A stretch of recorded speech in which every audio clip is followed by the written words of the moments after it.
And I tell you, I have had the privilege of meeting these fine Americans who put this all together. And they are great people, each and every one of them. Our next speaker is certainly no exception to that. Mr. Frank Morris is the president of the Black American Leadership Alliance. He's the former director of the Congressional Black Caucus Foundation, and he's also former dean of graduate studies at Morgan State University. Please, warm welcome for Mr. Frank Morris.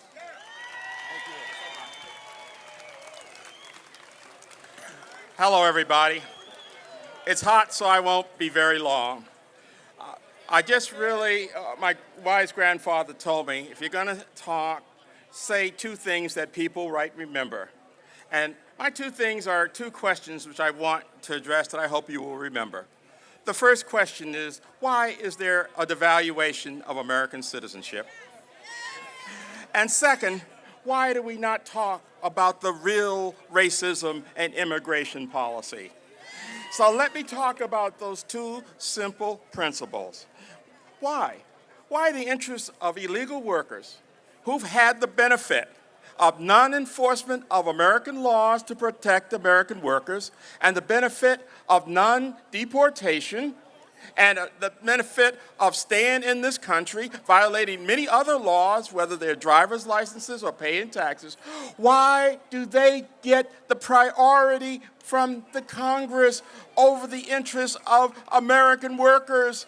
7 million of these illegal workers hold American jobs, while 22 million Americans are looking for work and stop looking for work or they can't find jobs. Our unemployed, official unemployment rate is 12 to 13 million. Why would the non-citizens who've benefited have the preference over our own citizens? And I want to talk about a particular subgroup of those citizens in terms of African American workers, where this is absolutely devastating.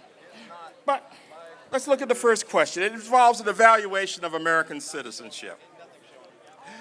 You know, it's really sad that the only time when we really have jobs for Americans is when we're approaching full employment.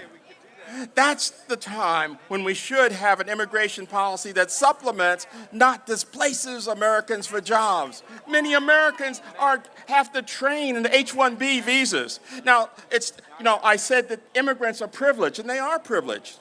In 2000, as I testified for crime, in 2008 and 2010, when 5 million American workers lost jobs during the Great Recession, more than 2 million illegal workers, or immigrant workers, it was legal and illegal, got jobs. Now, if that isn't a privileged situation, it's hard to figure out really what is. Now, citizens, American citizens who violate the law go to jail. And as an African American, we have almost more than 1 million African Americans in jails, often due to differential enforcement of drug laws. As when I spoke to my alma mater at Colgate University, my 50th year there, if they enforce laws of the Colgate campus like they did down on 14th and U, or in inner city Dallas, or in 125th Street, a lot of those guys would be in jail too. But it's not that.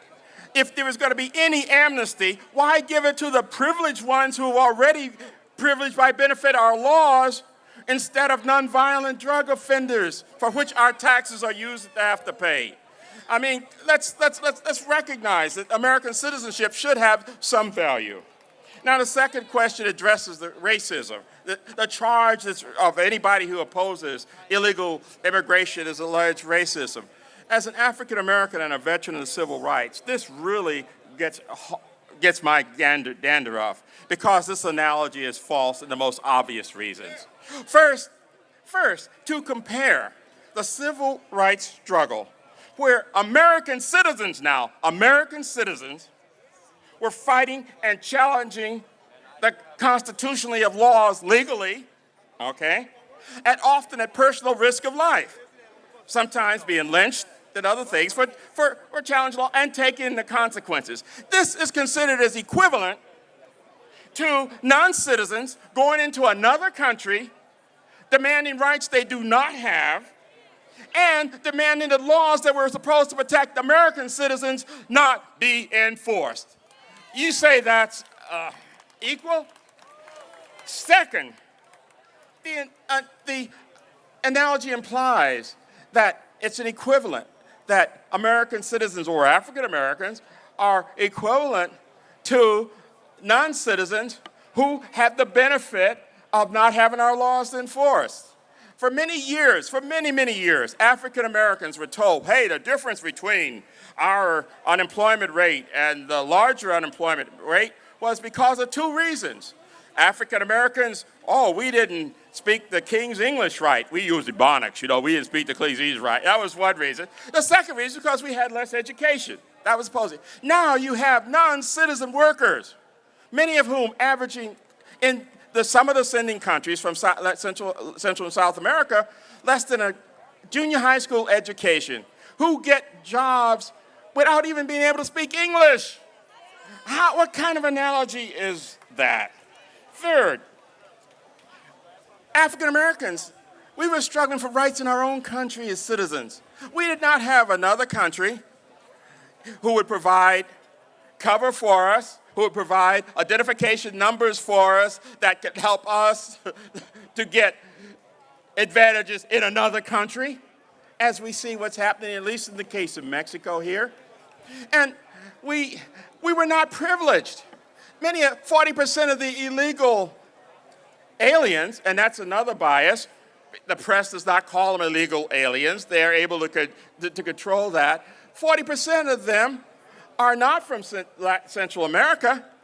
They come from everywhere else. They're privileged by violating our student, our business, our tourist visas. Now, to say that they have no choice and to try to pull the heartstrings by saying that these are folks who do not have advantages when our American unemployment is so great is absolutely outrageous.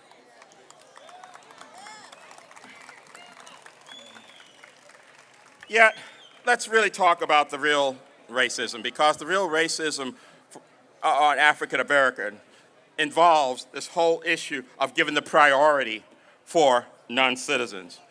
The National Science Foundation and all the studies have shown clearly that the most disadvantaged workers are those who have less than a high school education and who are often poor. Okay? Let me just talk about one particular subgroup, because young black males are often in the news. But it's not just young men. This immigration bill destroys the opportunities for all young people, for all of their ages.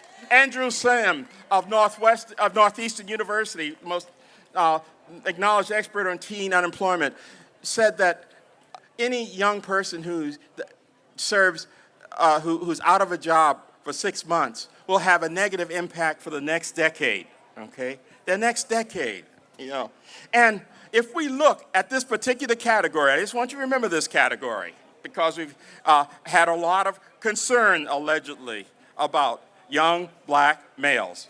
Young black males, high school or less than a high school education. You know what their employment rate is who's seeking jobs? I heard someone said 50%. No. 5% are able to get jobs.